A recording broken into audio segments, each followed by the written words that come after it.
कि गहलोत सरकार बिल्कुल पानी में जब से राजस्थान में है कि राजस्थान का हाल बेहाल हो गया है। जी मैम, अभी हाल ही में देखो रीट की परीक्षा रद्द कर दी गई है और मैं एक बात कहना चाहूँगा कि यूपी सरकार योगी जो आदित्यनाथ है बहुत ही अच्छा काम कर रहे हैं, ठीक है। वहाँ पर महिलाओं की स्थिति भी पहले से अच्छी हो गई है और यहाँ पर राजस्थान में जो हाल है वैसा कि वैसा ही है। अब देखो हमारे 2 साल से रीट की तैयारी कर रहे थे, रीट की वैकेंसी रद्द हो गई, अब पता नहीं फिर से भर्ती कब आएगी, कब नोटिफिकेशन जारी होंगे। हमारे घर वाले भी खर्चे देते देते परेशान हो गए हैं, तो अब हालत बहुत ही ख़राब है।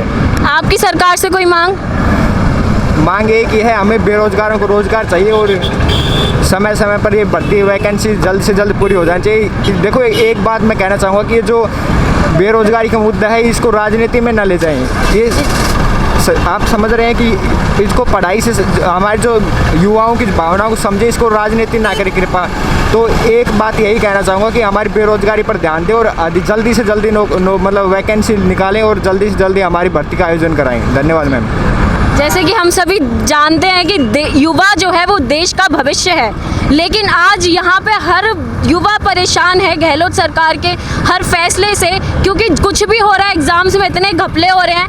हर युवा को आंदोलन करना पड़ रहा है अपनी बात रखने के लिए, हर युवा को चिल्लाना पड़ रहा है, लाठीचार्ज हो रहा है, लेकिन सरकार की तरफ से ज़्यादा प्रतिक्रिया सुनने को नहीं मिल रही है। और आज जैसे कि हमने सभी देखा, सब चाहते हैं कि गहलोत सरकार के आने से राजस्थान का हाल बेहाल हुआ है। सर, आप कुछ और बोलना चाहेंगे सरकार से? सरकार के बारे में ये कहना चाहिए कि जो भी वैकेंसी चली हुई है उसको प्रोसेस थोड़ी फास्ट की जाए। और यहाँ पे जो राजस्थान के अंदर देखें ना तो महिलाओं की स्थिति बहुत ख़राब है। पिछले 2-3 सालों के अंदर बहुत ज़्यादा रेप केस हुए हैं, बहुत ज़्यादा हुए हैं, इसलिए ये सरकार बकवास है। और देखें सेंटर की यदि बात की जाए तो मोदी सरकार ने कुछ अच्छे काम किए हैं भारत के लिए, आर्थिक दृष्टिकोण से अच्छे काम किए हैं, विदेशों से अच्छे टेक्नोलॉजी यहाँ पे लाए हैं। लेकिन उन्होंने जिस तरह से राजस्थान के ये बेरोजगारों के लिए जो सबसे बड़ी वैकेंसी है रेलवे, उसी डिपार्टमेंट के अंदर इन्होंने 3 साल से अभी तक चली आ रही जो वैकेंसी है अभी तक क्लियर नहीं हुई है। और जो NTPC की एग्ज़ाम है CBT 2 उन्होंने अभी तक क्लियर नहीं करवाई है, जो कि रिजल्ट अभी जारी किया उसको वापस करना पड़ा। उस ग्रुप D के एग्ज़ाम के लिए CBT 2 करवानी पड़ी, इसलिए छात्रों ने खुद जा करके आंदोलन किया, जब जा करके उन्होंने ये अपने निर्णय को वापस किया और CBT 2 का वापस रिजल्ट आएगा और ग्रुप D की एग्ज़ाम 1 होगी। जी, तो देखा आपने छात्रों का दर्द। तो छात्र इतना परेशान है तो कब उठेगी सरकार? आइए बात करते हैं इसके। सर, हम आपसे जानना चाहेंगे कि जैसे अभी आप देख रहे हैं पेपर लीक, उसके बाद बेरोजगारी, महिलाओं पे इतने सारे कभी रेप केस, छेड़खानी, इतनी सारी चीज़ें सामने आ रही हैं। छात्रों को आंदोलन करना पड़ रहा है अपनी बात रखने के लिए, सरकार तक पहुंचाने के लिए। तो क्या आपको लगता है कि राजस्थान सरकार को कुछ पता नहीं है या सिर्फ वो दिखावा चल रहा है कि हमें कुछ पता नहीं है? और कितना राजस्थान सरकार ने अपने वादे पूरे किए हैं? बेरोजगार अपने आप को एक ठगा सा महसूस कर रहा है इस सरकार में। आने वाले 2023 में बेरोजगार इनको पूरी तरह से मुंह तोड़ जवाब देगा। आप देख रहे होंगे पेपर लीक माफिया, शराब माफिया, ये एक तरीके से गैंग बनती जा रही है जो राजस्थान सरकार की एक नाकामी बताती है। जैसे अभी उदाहरण देखा जाए यूपी में क्या हुआ, तुरंत कार्रवाई होगी, तुरंत उसका रिजल्ट आया। बच्चे भी ये चाहते हैं चलो गैंग पनपती रहती है हर सरकार में, उसका तुरंत कार्रवाई होनी चाहिए। 1 साल के लिए चला गया, 3 साल के लिए चला गया, ये ना हो कि बेरोजगारों के साथ एक हताशा महसूस हो रही है। जैसे कि सर हम जानते हैं अभी यूपी इलेक्शन आज से शुरू हो गए हैं, तो आपको क्या लगता है इतने टाइम से वहाँ योगी सरकार चली जा रही थी तो वहाँ प्रदेश की हालत सही थी?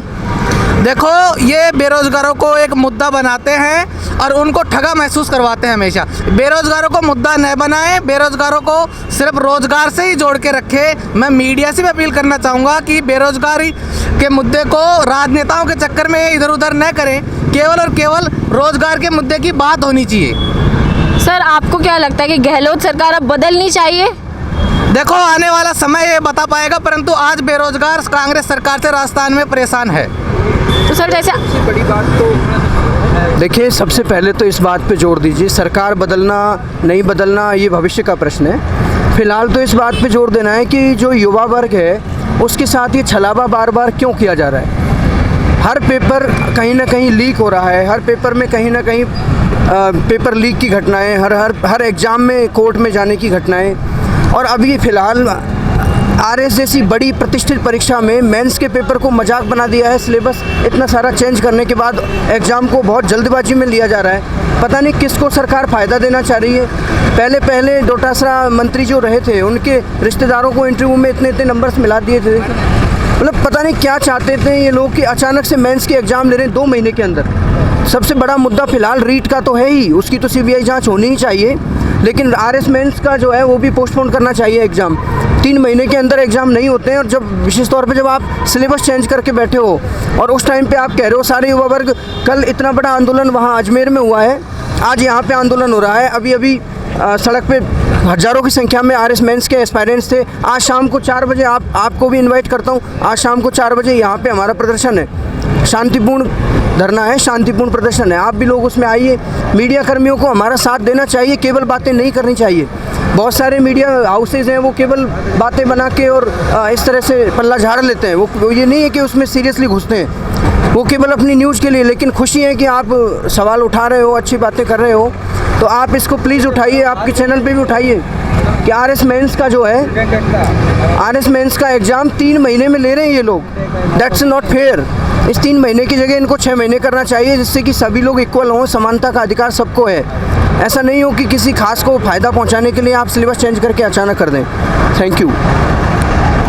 मैं ये मैडम मैं ये कहना चाह रहा हूँ कि जैसे कि अब देखा जा रहा है, कोचिंग है सिर्फ पैसा कमाने के चक्कर में है, बेरोजगारों का साथ कोई नहीं दे रहा है। बड़ी बड़ी कोचिंग है, मैं नाम लेना नहीं चाहूँगा, इनको बेरोजगारों की समस्याओं को ध्यान में रखते हुए बेरोजगारों के साथ आना चाहिए। आज बेरोजगार अपने आप को ठगा महसूस कर रहा है, भाई उपेन भाई अपने लिए ये लड़ रहे हैं, ये बार बार विधानसभा घेराव करना पड़ रहा है, बार बार ये चक्कर लगाने पड़ रहे हैं, बार बार आंदोलन करना पड़ रहा है। मैं ये देख रहा हूँ भर्तियाँ कई चरणों में हो रहे हैं, अब कोर्ट में जाती हैं, कभी कुछ होता है। सबसे बड़ा मुद्दा यह है कि बेरोजगारों के लिए एक बोर्ड होना चाहिए, जहां एक प्लेटफॉर्म होगा तो वह बेरोजगार अपनी वहां आवाज़ उठा सकेगा।